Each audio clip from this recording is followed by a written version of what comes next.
और आज आपके अंदर दौड़ लग गई है कि बेहतरीन से बेहतरीन कॉन्वेंट में आपका बच्चा पढ़े। उसका जन्म अभी होता नहीं है, आप बड़े से बड़े कॉन्वेंट स्कूल में रिजर्वेशन के लिए अरबों करोड़ों रुपया देने को तैयार हो जाते हैं। इसलिए उस हॉल की व्यवस्था को समझिए, उस पूरी संस्कृति को समझिए। इसीलिए मैकॉले ने जब वो भाषण दिया ब्रिटिश पार्लियामेंट में, तब उसने ये बात साफ साफ कही। मैकॉले कोई शिक्षाविद नहीं था, मैकॉले डिफेंस एक्सपर्ट था, डिफेंस सेक्रेटरी था। उनको ऐसे ही नहीं भारत भेजा गया था। उसने पार्लियामेंट में ब्रिटेन के ये कहा कि जब तक भारत में गुरुकुल को तोड़ेंगे नहीं, भारत गुलाम नहीं हो सकता। और यही सोच करके कैलकाटा में, जहां का आज आप हाल देख रहे हैं, उस कैलकाटा में पहला कॉन्वेंट स्कूल खुला। और उसी भाषण के नीचे तक जब आप पूरा पढ़ेंगे, जो गूगल पे अवेलेबल है, उसी ने कहा कि कॉन्वेंट में भारत के बच्चों को पढ़ाने के बाद ये कपड़ों से भारतीय होंगे, लेकिन मन मस्तिष्क से ये अंग्रेजों के गुलाम बनेंगे। और आज तक ये कॉन्वेंट में शिक्षा प्राप्त जितने भी प्रधानमंत्री हुए हैं, उन्होंने अपनी नौकरी तो बचाई, राष्ट्र नहीं बचाया।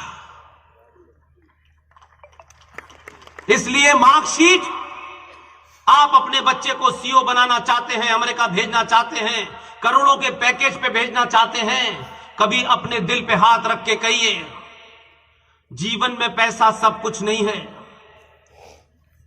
हाल के दिनों में कोरोना ने साबित कर दिया कि भारत में एक भी मौत नहीं हुई, सारी मौत इंडिया में हुई है।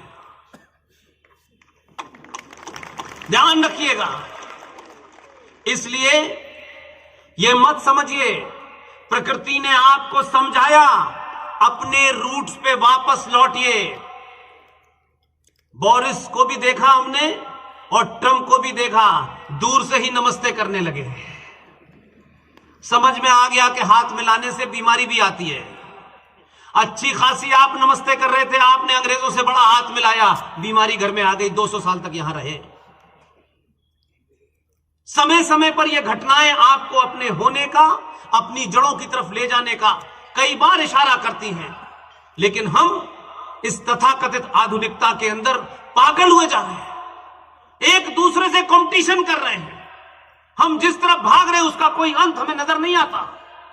6 गाड़ियां, 10 गाड़ियां, पैसा, रुपया, लेकिन ये रुपया पैसे ने कोविड में किसी को बख्शा नहीं। जिसके पास ज्यादा गाड़ियां थी, जो ज्यादा आधुनिकता, वही ज्यादा मारे गए, बाकी तो बेचारे काढ़ा पी के बच गए। लिहाजा मेरा मानना है कि आप कम से कम आज भारत के अंदर, कोई कहता है कि राजनीतिक कोई पार्टी को बहुमत मिल रहा है और वो सत्ता में आ रही है। मैं इस थ्योरी को नहीं मानता कि राजनीति से देश तो बदला जा सकता है, लेकिन राजनीति सब कुछ बदल देगी ऐसा नहीं है। लिहाजा मैं मानता हूं, और बार बार हर खुले मन से, मैं जब तक यहां नहीं आया था तब तक मुझे शायद इस शहर का नाम भी नहीं पता था, लेकिन मुझे एक बड़ा ताज्जुब होता है, अचंभा होता है, और बार बार मैं ये सोचता हूं। इसलिए आपका नाम मैं कामाख्या देवी के गुवाहाटी में जाता हूं तब भी लेता हूं, इसलिए कि मुझे कोई वोट लेने वाला मामला नहीं है। जिसे सच है उसे जोर से कहना चाहिए, और अगर आप तारीफ के लायक हैं तो चंद्रमा पे भी पहुंच के तारीफ करनी चाहिए। मुझे खुशी होती है इस बात की कि जिस शहर का नाम मैंने नहीं सुना, आज से 3-4 महीने पहले मेरे साथी हैं ओम नरेश यादव, जो मेरे साथ 24 घंटे रहते हैं। बनारस विश्वविद्यालय से LLM करके आए हैं, सब छोड़ दिया है, सिर्फ मेरे साथ रहते हैं। मैं कभी कभी सोचता हूं कि जीवन के इस सफर में जितना मुझे अनुभव नया नया होता है, मैं सोचता हूं कितना आसान है। उन्होंने आज से 2-3 महीने पहले कहा कि आपको मोरबी जाना है। मैंने कहा मैंने तो उसका नाम ही नहीं सुना। मैं राजकोट गया, कुछ लोग मुझे मोरबी ले गए। आप यकीन मानिए, जिस शहर का मैंने नाम ही नहीं सुना था, जब मैं वहां गया तो जितनी संख्या में आप हैं, उतनी संख्या में लोग सुनने आए थे। और मैं सोचता रहा कि आखिर मोरबी के अंदर और यहां पर इतनी बड़ी तादाद में एक ऐसे आदमी को जो आपको एक दिन की चाय भी नहीं पिला सकता, आखिर क्या वजह है कि आप मुझे सुनने आए हैं? आपकी मौजूदगी ये बताती है कि ये जो वैचारिक क्रांति है, यही देश को बचाएगी। इसलिए आप रात के 9:30 बजे यहां मुझे सुनने आए हैं। न मैं आपको टिकट दे सकता, न मैं आपको कुछ देने लायक हूं, लेकिन यहां इतनी बड़ी तादाद में लोग खड़े होकर के 3 घंटे की फिल्म तक नहीं देखते हैं, लेकिन मुझ जैसे आदमी को 4-4 घंटे सुनते हैं। मैं मानता हूं कि तथ्यों पे बात करें, नई नई मांग न करें। 700-800 साल के बाद भारतीय सत्ता पर किसी ऐसे आदमी को आप लोगों को मुबारकबाद देता हूं, आपकी तारीफ करता हूं।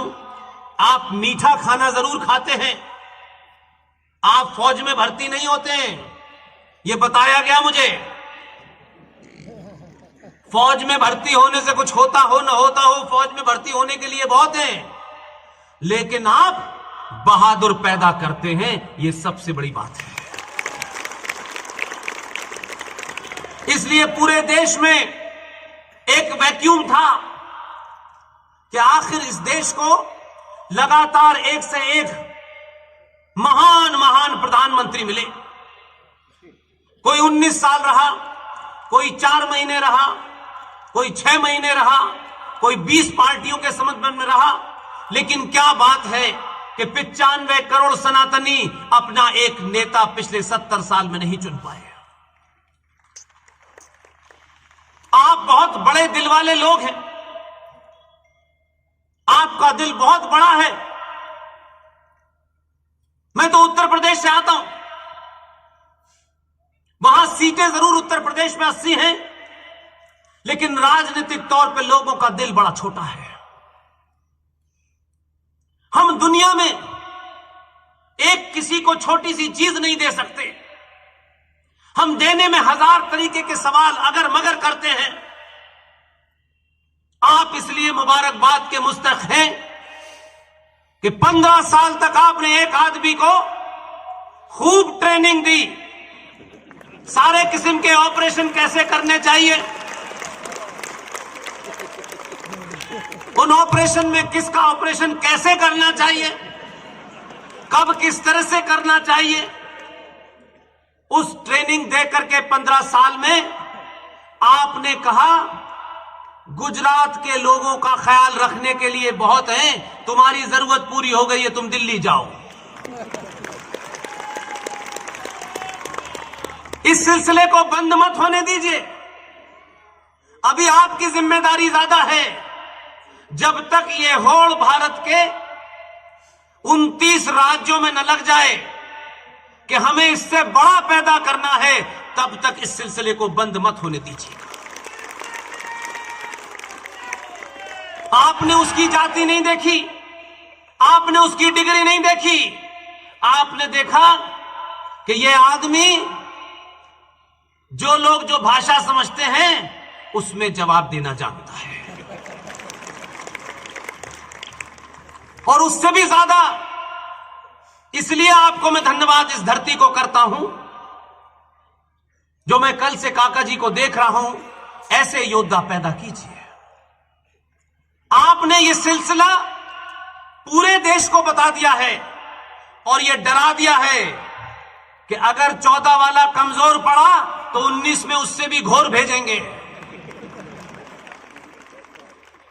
अब जब 2019 वाला दिल्ली गया तो लोग बोले 14 वाला ज्यादा अच्छा था।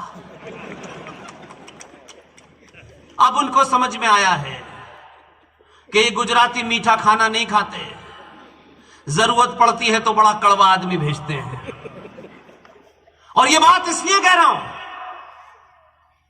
कि ये जो छोटे भाई का पजामा बड़े भाई का कुर्ता पहने लोग, जिन्हें अपने यकीन नहीं है, जिन्हें अपने अल्लाह पे यकीन नहीं है, वो कहते हैं कि हम अल्लाह पे यकीन रखते हैं, लेकिन नहीं है, ये बेईमान लोग हैं, बिल्कुल नहीं है। हम हजारों साल से इस ब्रह्मांड की उत्पत्ति से लेकर आज तक उसको एक आदर्श सत्ता मानते हैं, उसके प्रति हम नतमस्तक होते हैं। हम जानते हैं कि कब जाड़ा पड़ेगा, कब गर्मी आएगी, कब बारिश होगी। हमने कभी हमारा विश्वास एक मिनट के लिए उस आदर्श सत्ता से डिगा नहीं। लेकिन जो 5 वक्त लाउड स्पीकर से बात करते हैं, उनकी बात नहीं सुन रहा, ना इनकी बात वहां पहुंच रही, ना उनकी बात यहां आ रही, लेकिन उसके ऊपर हमारा आज भी पूरा यकीन है। ये कहते तो जरूर है आपको डराने के लिए, हमारा अल्लाह पे यकीन है। हमने कब कहा अल्लाह पे यकीन मत करो? तुम्हारा सदियों से यकीन था, तो 2014 के बाद अल्लाह के यकीन से डर क्यों गए? ये यकीन में कुछ कम ज्यादा कैसे हो गया? अल्लाह से डरते डरते एक आदमी से डरने लगे, क्योंकि तुम ईमानदार नहीं हो, तुम झूठे हो।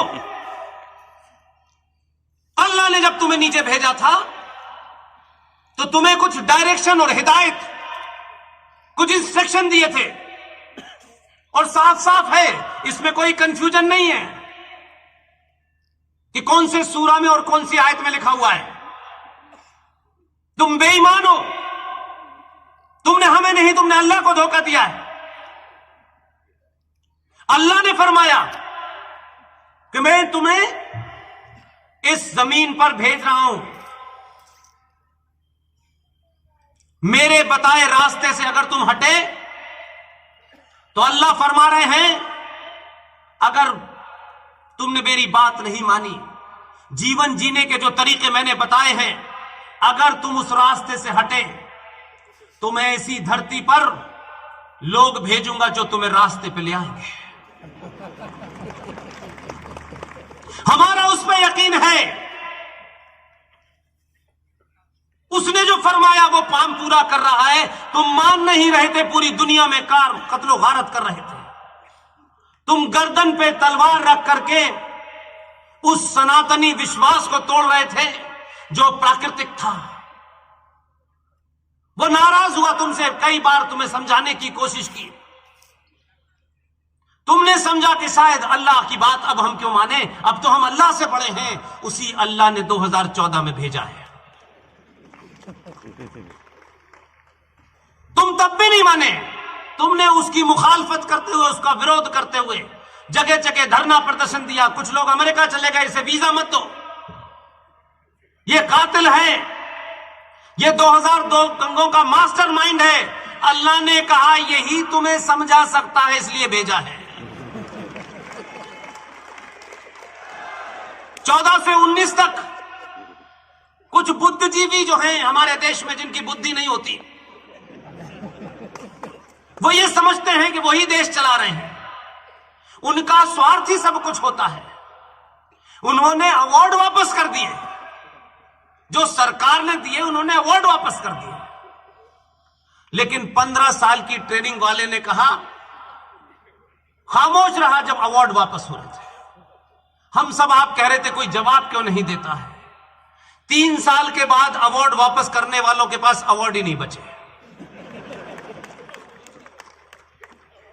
अवार्ड वापस के अलावा दुनिया भर का कुकर्म किया, लोगों ने बड़ी बड़ी थ्रेट दी, बहुत समझाया अल्लाह ने, ये नहीं माने। अल्लाह ने कहा ये बड़े बेहया लोग हैं, 2019 में दूसरा वाला भेजो। और यही नहीं माने, एक देश है पाकिस्तान जिसकी टोटल पॉपुलेशन 23 करोड़ है और हम 29 राज्यों में से एक राज्य है जिसकी टोटल पॉपुलेशन 24 करोड़ है, वहां भी 16% है। जिसको दिल चाहे गाली दे रहे, जिसके दिल चाहे रेप कर रहे। उन्होंने कहा कि इस राज्य में भी किसी की जरूरत है, उन्होंने 2017 में भेजा है वहां पे। सारे लोग लामबंद हो गए, इसे भगाओ। उसे फिर जिता दिया है, कल जो है शपथ लेगा लखनऊ में। आपको कुछ नहीं करना है, आपको अपने अंदर जो डर, जो लालच, जैसे ही ये समाप्त होंगे, दुनिया में आपसे बहादुर कोई नहीं हो सकता। आप लालच के कारण कायर हो गए हैं और एक कायर समाज ना तो बहादुरी की बात करता है, एक कायर समाज समझौतों की बात करता है। इससे भी समझौता कर लो, उससे भी समझौता कर लो, और जब आप समझौता करने लगते हैं तब ट्रेन चलती है समझौता एक्सप्रेस। आप अपने उसूलों पर डिगे रहिए। ये थोड़ी बहुत आंधी आएगी इधर उधर की, इससे कोई फर्क पड़ने वाला नहीं है, लेकिन अपने पैरों को मजबूती से जमीन पे जमाइए। ये कड़वा पटेल है, ये लौवा पटेल है, ये ठाकुर है, ये ब्राह्मण है, ये ओबीसी है। भारत राष्ट्र का जिन्होंने इतिहास गलत पढ़ाया है, भारत राष्ट्र के बारे में जिन्होंने झूठ बोला है, वो सबसे बड़े गद्दार हैं। भारत सदा सदा से कभी जाति प्रधान देश नहीं रहा। भारत भूमि सदा सदा से कर्म प्रधान भूमि रही है। इसलिए जिनका जो काम है वो कर नहीं रहे, और जिसका जो काम है वो कुछ और कर रहे हैं। इसलिए आज इस समाज को चलाने की जो व्यवस्था थी, उस व्यवस्था को मजहबी रंग दे दिया गया। ये जो जातियां बनी, ये जाति इसलिए नहीं थी कि कोई ब्राह्मण मां के पेट से पैदा होगा तो वह ब्राह्मण होगा, ये नहीं है। भगवान परशुराम, उनका एक ही वाक्य है, जन्म जायते शूद्र। मनुष्य जन्म से शूद्र होता है, अपने कर्मों से ब्राह्मण ठाकुर बनिया बनता है। इसलिए हमारे यहां त्यागी की पूजा होती है, जिसने त्याग किया होता है। इसलिए हमारे यहां टाटा, बिरला और अंबानी की पूजा नहीं होती, त्यागी की पूजा होती है। और हमारे यहां वही कारण है कि कर्म प्रधान देश है। हम कर्म देख के किसी को हीरो मानते हैं, बिना कर्मों के नहीं मानते। लेकिन आपको जाति व्यवस्था में फंसा दिया गया है और आप समझते हैं ये हीन है, ये सुप्रीम है। उसकी एक ही मिसाल है, भगवान परशुराम ब्राह्मण थे, रावण भी ब्राह्मण था। रावण अपने कर्मों के कारण चौराहे पे जलाया जाता है और भगवान परशुराम अपने कर्मों के कारण मंदिर में पूजा जाते हैं। यही फर्क है। और भगवान राम जो क्षत्रिय हैं, वो जब रावण का वध करते हैं तो कोई उनके ऊपर ब्राह्मण वध का आरोप नहीं लगता है। लेकिन वही ब्राह्मण मंदिर में बैठ करके मर्यादा पुरुषोत्तम राम को, जो क्षत्रिय है, उन्हें पूछता है, क्योंकि राम त्यागी थे, राम ने त्याग किया था। आप वहां से चलने वाले लोग, गली गली, मोहल्ले मोहल्ले आपने तरह तरह के मंदिर पैदा कर दिया। मैंने सुना है किसी चांद मियां को भी आपने मंदिर में रख दिया है, अब उसको ही पूछ रहे हैं। आपके पास क्या देवी देवताओं की कमी थी? आपने इसको व्यापार बना दिया। आस्थाएं कम हैं, 2 लड्डू भगवान पे चढ़ाएंगे, बदले में कार मिलेगी कि नहीं मिलेगी इस चिंता में मग्न है। इसलिए हर भगवान को अपने स्वार्थों के हिसाब से रिश्वत देते हैं। बेटा पास हो जाए तो 500 रुपए का प्रसाद, और अगर तुमने भगवान पास नहीं किया तो फौरन दूसरे भगवान के पास, और उस भगवान से कहा बेटी की शादी हो जाए तो भंडारा। आप रोज भगवान बदलते हैं, इसलिए भगवान आपकी सुनता नहीं है। यह सिंबॉलिक है। मंदिर आपकी आस्था के केंद्र हैं। आपका विश्वास जब यहां से कमजोर होगा, कोई भगवान आपकी मदद नहीं करेगा। आपने जब अपने हीरो को चुनने की कोशिश की तो यह नहीं सोचा था कि यह पटेल होगा या कड़वा पटेल होगा। आपने सोचा ही नहीं। आपने अपने स्वार्थों से ऊपर उठ के जब आदमी को चुना, वो पूरी दुनिया में आधा आस्तीन का कुर्ता पहने घूम रहा है। फैशन डिजाइनर कहते हैं ये तो सोचे नहीं था हमने कभी। इसलिए आप कुछ भी ऐसा नया करने की आवश्यकता नहीं है। पहली और आपकी मेरी आपसे विनती है, थोड़ी देर के लिए, कुछ सालों के लिए अपने निजी स्वार्थ, अपनी जाति, कुछ नफा नुकसान को छोड़ दीजिए। 700 सालों में करोड़ों करोड़ों हमारे नुकसान हो चुके हैं, आस्था के केंद्र जा चुके हैं, हम बिल्कुल हवा में खड़े हैं। आपको मुझे एक मौका मिला है। मैं 1947 में नहीं था, हजारों लोग 1947 में नहीं थे, लेकिन इतिहास आपको एक मौका दे रहा है। एक क्षण आपको मिला है कि इस 2022 के भारत में आप अपना रास्ता चुनिए, अपना काम चुनिए। जब जिक्र करता हूं तो मैं सोचता हूं कितना भारी आदमी होगा, कितना उसको धैर्य होगा अपने ऊपर। वो कुछ भी कर सकता था, बहुत कुछ बन सकता था। 12 वोट मिलने के बाद बखेड़ा खड़ा कर देता तो प्रधानमंत्री बन जाता, लेकिन नहीं बना। उसने उस हालात में अपनी भूमिका को तय किया, अपने अंदर के जज्बातों को कंट्रोल किया और ऐसा काम करके गया कि आज ये देश 70 साल के बाद भारत के अंदर अगर सबसे बड़ी मूर्ति लगाई है तो उसी की लगी है। 70 साल के बाद दुनिया के किसी कोने से खड़े होकर के देख सकते हैं कि इसकी मूर्ति क्यों लगी है और मूर्ति क्यों लगनी चाहिए थी, ये मैं आपके सामने रखना चाहता हूं। सरदार पटेल ने हामी भरी कि आप जाइए, पास हो जाएगा। सरदार पटेल ने पार्लियामेंट में 370 पे खूब बहस कराई और ज्यादातर लोग उस धारा के पक्ष में नहीं थे, लेकिन फिर भी वो बार बार ये कहते रहे, जैसे ये आदमी बार बार कहता है, इसे पास करना है, नेहरू जी चाहते हैं, इसमें अंतर्राष्ट्रीय मामला थे, आप इसे पास कर दीजिए। जब वो पास हो गई तब उसने अपने गुजराती होने का प्रणाम किया।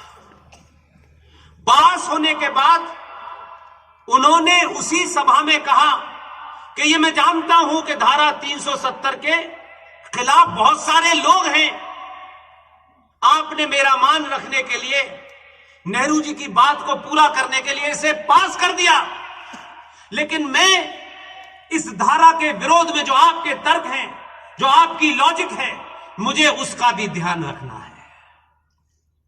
कुछ नहीं किया और उसके बाद धारा 370 पास हो गई। पास होने के बाद बोले कि इस सभा में कितने सारे लोग इसके विरोध में हैं, तो पास तो आपने कर दी, लेकिन आपका विरोध भी दर्ज होना चाहिए, जो कि आने वाली नस्लों को पता हो कि आप क्यों नाराज थे। और खामोशी से धारा 370 पास करने के बाद उसके नीचे लिख दिया, it is temporary. Sardar Patel को पता नहीं था 70 साल के बाद गुजरात से 2 जाएंगे और इसे परमानेंटली हटा देंगे। नहीं बताता उनको।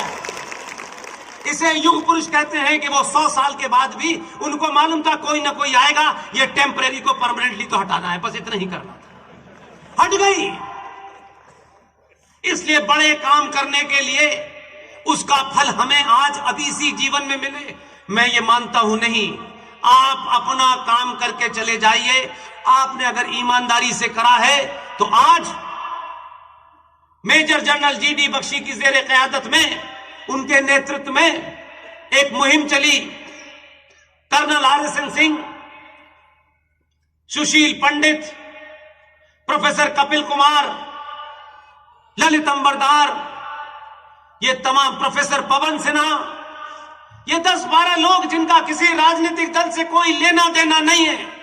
बहुत लोगों ने कहा कि आप मोदी के इशारे पे काम करते हैं, लेकिन हमने कहा मैं इशारा दिखाई नहीं दे रहा, कहां से आ रहा है। हम आज तक जीवन में मिले नहीं उन बेचारों से, न मिलने की कोई हमारी तमन्ना है। हम उस लाइन में है ही नहीं जिस लाइन में लोग लंबी लंबी कतारें धक्के दे के खड़े हैं। एक मुहिम चलाई कि जो आदमी भारत का पहला प्रधानमंत्री था उसको इस सरकार में मान्यता मिले। हम कोई साइन कराने नहीं गए पिटीशन में, हमने कोई धरना प्रदर्शन नहीं दिया। आप जैसे लोगों ने पूरे देश में जगह जगह हमारी सभाएं की, हमको खाना खिलाया, हमको सोने की जगह दी। हम यही आपका एहसान मानते हैं। हमने ऐसे ही हर मन से लोगों के सामने सत्यता रखी जिसमें हमारा कोई स्वार्थ नहीं, और पूरी ताकत से रखी। आपके आदमी की खूबसूरती यह है कि खबरें वो टीवी पे देख के नहीं समझता है। आज के सोशल मीडिया के माध्यम से उसे पता चलता है कि देश क्या चाहता है। उस मुहिम के बाद सुभाष चंद्र बोस के बारे में जितनी भी फाइलें गुप्त रखी थी उन्हें सार्वजनिक कर दिया। बहुत सारे तथ्य बाहर आ गए। एक माहौल बनाना पड़ता है किसी काम को करने से पहले, और तथ्य बाहर आए। और सोचिए जरा, आज आप यहां बैठे हैं, बहुत सारे लोग पिछले 36 घंटों में मुझसे मिले, बहुत सारी बातें की, मुझसे सवाल पूछे। मैंने कहा मैं सवाल का जवाब नहीं देता भाई। मैं जो कुछ कह रहा हूं, जो मेरी टीम, हमारे साथी कह रहे हैं, उसकी प्रामाणिकता को सार्वजनिक मंचों पे देखिए, हमसे सवाल मत पूछिए। बहुत लोग हमारे बारे में बड़ी गलतफहमी बनाए हुए हैं। हम किसके लिए काम करते हैं? हां, हम काम करते हैं। किसके लिए काम करते हैं? हमारे मूल में राष्ट्र है, कोई पार्टी, कोई संगठन नहीं है। हम डंके की चोट पे कहते हैं हम काम करते हैं। हमको हिंदुस्तान के किसी पद की कोई आवश्यकता नहीं है, ना हमारी ख्वाहिश है। जब आप ईमानदारी से काम करते हैं, अपनी बातों को रखते हैं, तो प्रकृति भी आपकी मदद करती है। भारत का प्रधानमंत्री, बहुमत से चुना हुआ प्रधानमंत्री, उसकी बेबसी को देखिए। क्योंकि सत्ता पे बैठने के बाद उसे पता चला कि इस देश का तंत्र कितना विदेशी ताकतों के साथ लिप्त है। सत्ता बदली है, अभी व्यवस्था नहीं बदली। व्यवस्था के तार बड़े गहरे हैं। और यह बात आपको इसलिए समझाना चाहता हूं कि हम समझते हैं कि देश का सबसे ताकतवर आदमी प्रधानमंत्री होता है। प्रधानमंत्री के पीछे कितने करोड़ लोग हैं, वही ताकत होती है। वो अपने ऑफिस से निकल के जाते हैं।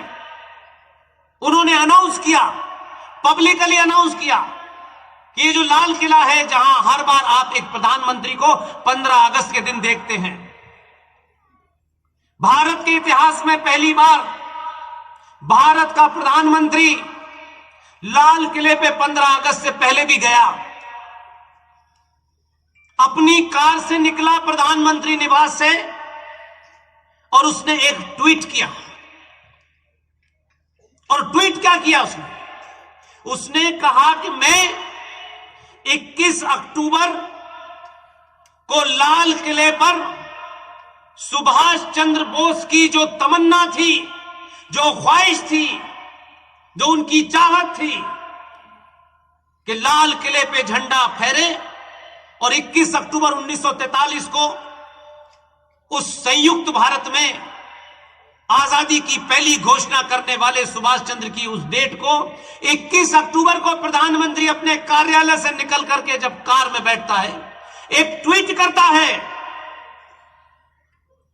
वो ट्वीट आप लोग ढूंढ सकते हैं, कोई मिटाया नहीं गया।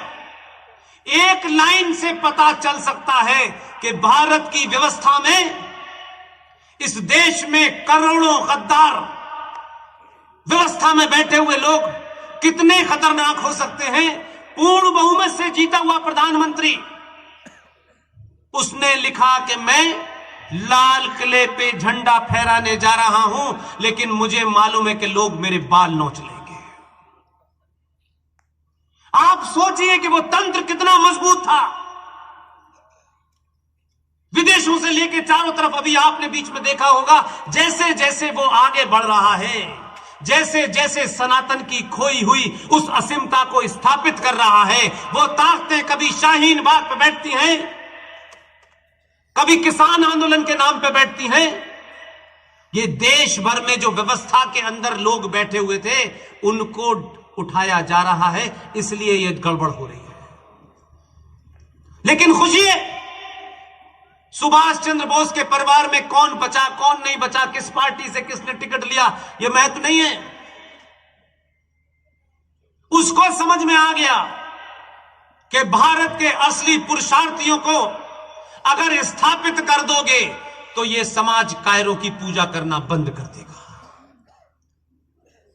इसलिए अभी 2 महीने पहले आप घटनाओं को सिंबॉलिक देखते हैं, मैं घटनाओं को 1000 साल के लिए देखता हूं। ये जो इंडिया गेट है, आप किसी घटनाओं में नफा नुकसान देखते हैं, क्योंकि हमको यह बता दिया गया है कि हमारी सारी समस्या पेट्रोल की कीमत है, प्याज की कीमत है। दुनिया में मैंने ऐसा समाज नहीं देखा जो प्याज और पेट्रोल की कीमत पर सत्ता बदलता हो।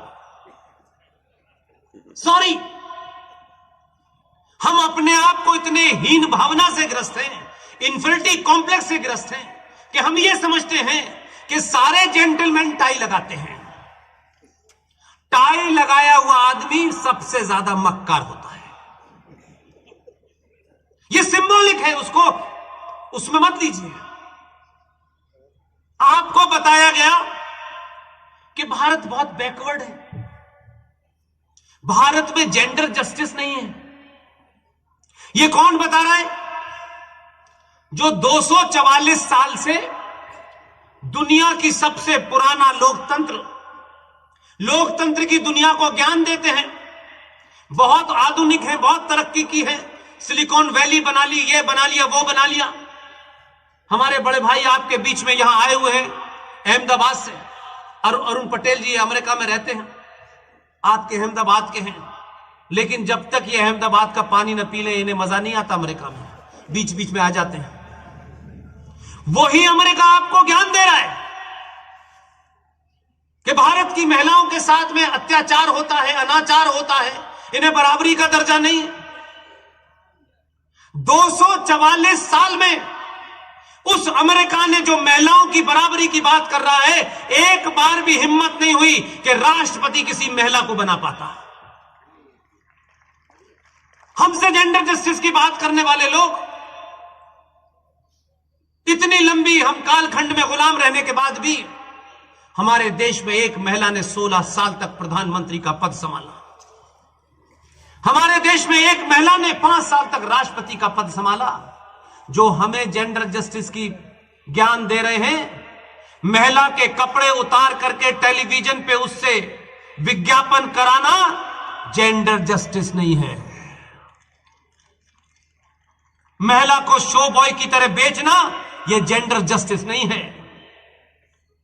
हम भारत के गृह मंत्री थे पंडित, जो झूठा नाम लगाया गया, नाम के आगे पंडित, इसलिए कि लोगों को लगे ये पंडित है, लेकिन वो ये कहते थे मैं एक्सीडेंटल हिंदू हूं। लेकिन एक्सीडेंट कहां हुआ ये बताया नहीं।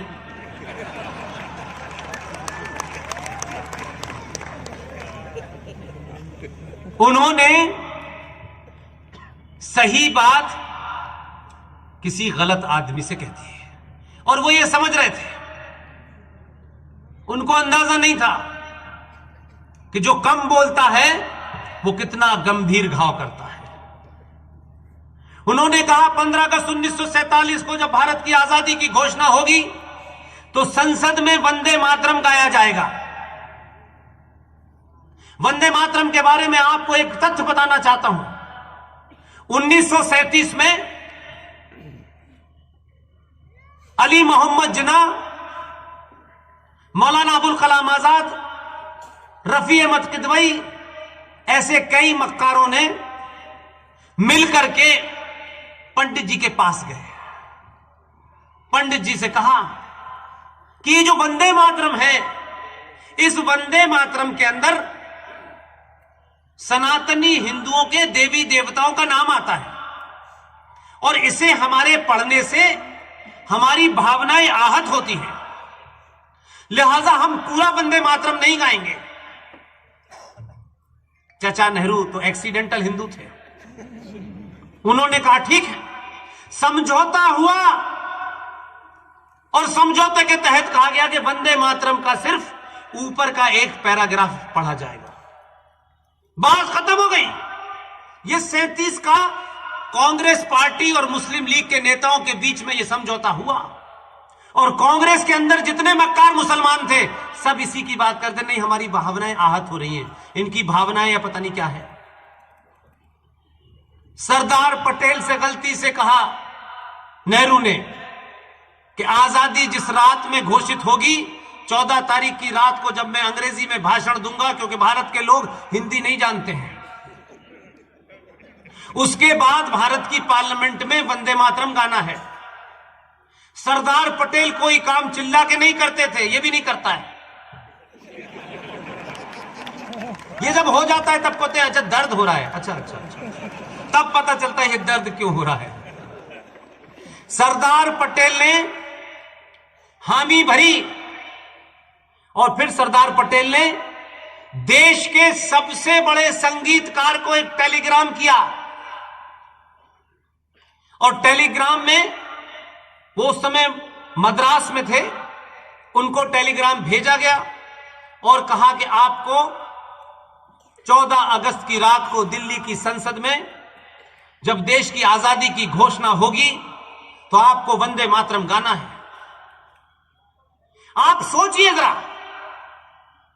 आज आपको अपने आने वाले दिनों की चिंता होती है कि हमारे बाद हमारे बच्चे हमें याद रखेंगे कि नहीं रखेंगे, हमारा कोई नाम लेवा होगा नहीं होगा, इसलिए संतान के लिए हम लोग मरे जा रहे हैं। उन लोगों का कद देखिए, उनके अगर कोई वारिस जीवित भी होंगे तो क्या हमारे बारे में राय बनाते होंगे। हमारे पूर्वजों ने इनके लिए सब कुछ न्यौछावर कर दिया, ये उनको नहीं जानते। ये चचा नेहरू के पिताजी को जानते हैं, पिताजी के पिताजी को जानते हैं। चचा नेहरू की ये असली वाली थी, ये नकली वाली थी, ये भी जानते हैं। उनका दर्द जरा सोचिए।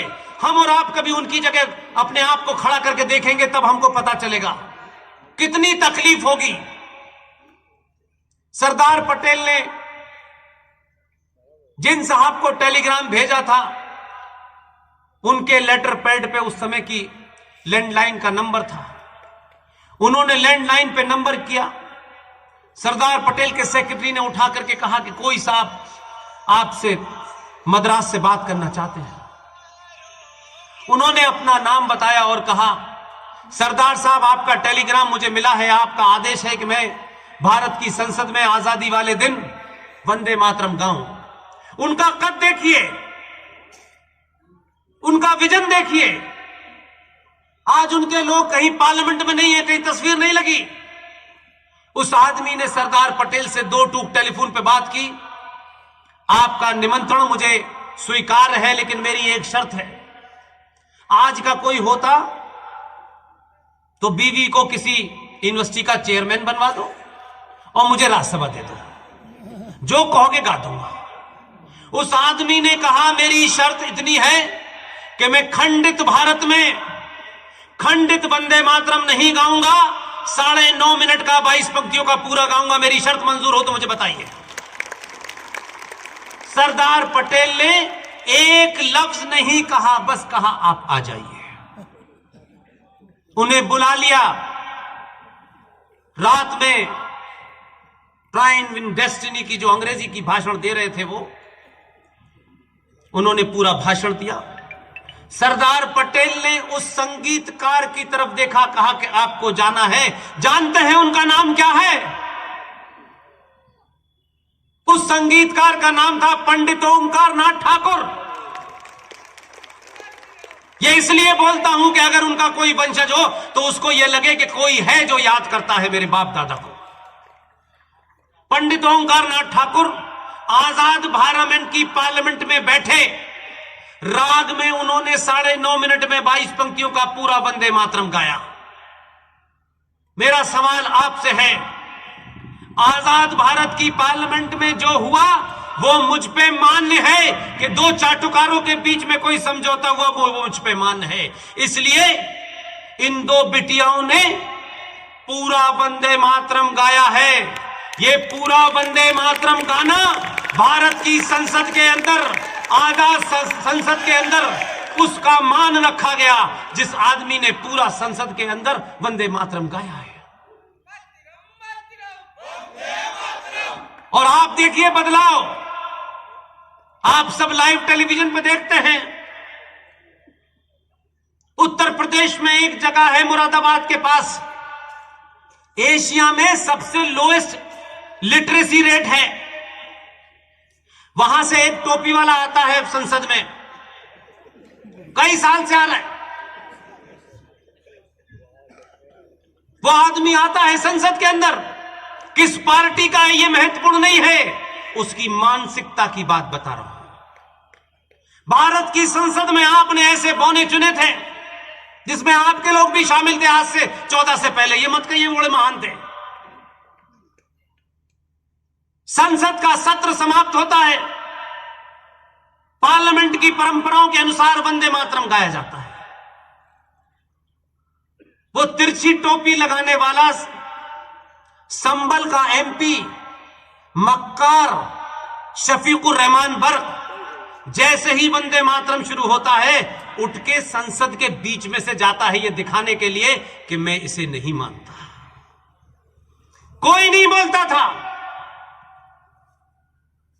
बात बड़ी बड़ी करते थे सब। आपको क्रेडिट देता हूं, 2014 में भी वो जीता। ऐसा नहीं कि संसद में कुछ बैठने वाले लोग बदल गए, कुछ बदले हैं, लेकिन वो नहीं बदला। हां, एक बदलाव जरूर हुआ। अब जब वंदे मातरम होता है, वो एमपी है आज भी संभल वाला, लेकिन उसे पता चल गया है कि वंदे मातरम से इस बार उठूंगा तो मुझे उठा देंगे, इसलिए वो आता ही नहीं है उस दिन। उसको मालूम है बीच में से जाने का रास्ता नहीं मिलेगा, ये यहीं पटक के मारेंगे, गुजरातियों ने भेजा इसको। वो जाता ही नहीं है डर के मारे। इसे कहते हैं समाज का बदलाव, इसे कहते हैं आपकी ताकत। हर आदमी को डंडा मारने की जरूरत नहीं होती, ताकत का सनातनी सामूहिक प्रदर्शन करिए। इस देश के गद्दार, इस देश को तोड़ने वाली ताकतें आपकी चौखट पे नाक रगड़ेंगी, मेरा दावा है। अपनी ताकत का सामूहिक प्रदर्शन करिए, किसी को मारिए मत, किसी को गाली मत दीजिए। एक बार यही सिलसिला 100 साल तक रिपीट करिए, ये माइक भी बंद हो जाएगा, ये पजामा भी नीचे हो जाएगा, जगह जगह लोग कुर्ते के ऊपर जनेऊ डाल के घूमने लगेंगे, अपना गोत्र बताने लगेंगे। एक बार इसे आपने अभी शुरू किया है, आप सब लोग अपने आप से ये तहैया करें, 100 साल तक अपने निजी स्वार्थों को कहीं पुटलिया बांध के लटका देंगे, सिर्फ राष्ट्र का हित देखेंगे, तभी ये होगा। इससे सरदार पटेल को पता नहीं था कि जिनको बिठाया है ये क्या क्या करने वाले हैं। हर दिन एक नया शगुफा देता है वो भी छोड़ता नहीं है, पूरी ट्रेनिंग का फायदा उठा रहा है। एक प्रधानमंत्री थे जो झूठ फरेब से बने थे, 1946 में बने थे। उन साहब को वो इत्तेफाक से 14 नवंबर को पैदा हुए। अरे कोई ना कोई तो डेट होगी पैदा होने की, आप पैदा हो गए कोई बुरी बात नहीं। लेकिन ये मुझे समझ में नहीं आया कि भारत की सरकारों ने 14 नवंबर को बाल दिवस क्यों घोषित किया। ऐसा बालक कभी न पैदा हो भाई। आखिर इस बालक ने ऐसा क्या काम किया था? माउंट एवरेस्ट पे चढ़ गया था, कोई पाताल में चला गया था, क्या किया था? उसके नाम से बाल दिवस बना करके भारत के बच्चों के साथ जो अत्याचार किया है उसकी सामूहिक माफी मांगनी चाहिए। और हमसे कहा गया बाल दिवस है आज। अब बच्चा पूछता है कि इस बालक ने क्या किया था ये बताओ। किसी ने कहा कि ये बच्चों से बड़ा प्यार करते थे। मैंने कहा अब 2022 के भारत में सच बोलो, ये बच्चों से नहीं बच्चों की अम्मी से प्यार किया। इन्हें बच्चों में कोई इंटरेस्ट नहीं था, इन्हें अम्मी जान में इंटरेस्ट था। इसलिए उसने आपके अंदर के उस सच्चाई को जगाने के लिए, मैंने कहता हूं कुछ घटनाएं होती हैं जिसके कारण राष्ट्र की सोच बदल जाती है। सत्ता चलाना, फौज, पुलिस, न्यायपालिका, ये अनादिकाल तक जब तक दुनिया है तब तक रहेंगे। ये देश चला सकते हैं, राष्ट्र नहीं चला सकते। एक छोटी सी घटना ने इस मुहिम को, जिसको हम सब लोगों ने चलाया, हमने ये नहीं कहा कि हमारे बच्चे के नाम पे बाल दिवस रख दो, हमने नहीं कहा। हमने कहा कि इतिहास की भूलों से सीखिए। अगर आप नरेटिव बदलना चाहते हैं, बहादुरी की बात बताना चाहते हैं, तो आपके समाज में, आपके इतिहास में ऐसे योद्धा पैदा नहीं हुए। हमने उनको जाना नहीं, इसलिए बच्चे आपके कायर बन रहे हैं और हर बच्चा चाचा नेहरू बनना चाहता है। गलत आदत बचपन से ही डाल दी आपने। बड़े होकर वो चाचा नेहरू बन गया तो मुश्किल होगा। इसलिए बदलाव हुआ। हम कह रहे थे, लगातार कह रहे थे,